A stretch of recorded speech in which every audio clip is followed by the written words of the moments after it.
हम तो ना बोलीला, लोग इतना खुश बा ई का दुकान के दुल्हा बनाई छी।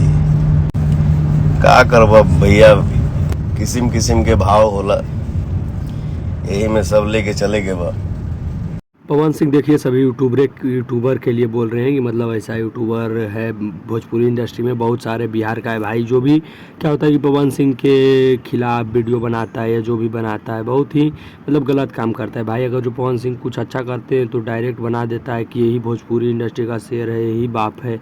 उसके बाद क्या करता है, अगर जो मानो कोई थोड़ा सा मिस्टेक हो गया उसके बाद तुरंत इनको कुत्ता बिलाई सब बनाने लगता है। ये बात गलत है। ऐसा पवन सिंह पूरे लाइव में बोले हैं। वो लाइव आप लोग जाके देख सकते हैं, उसके पवन भैया के इंस्टाग्राम लाइव पर डाला हुआ है, वीडियो पर इंस्टाग्राम पर डाला हुआ है भाई। आप लोग वीडियो में देख सकते हैं कि उन्होंने ज्योति भाभी के लिए कुछ अच्छा बोला है कि यह बहुत प्यारी है ये हो। तो आप लोग वीडियो में देख सकते हैं पूरा। और हमारे चैनल पर नए आए तो हमारे चैनल को सब्सक्राइब कर लीजिए। बस यही बताने के लिए आए थे, दिखाने के लिए आए थे कि लाइव में पवन भैया ने आप लोगों के लिए क्या बोला है। और सभी यूट्यूबर भाई के लिए खासकर जो भी बोला है वो बहुत ही सही बात बोले हैं।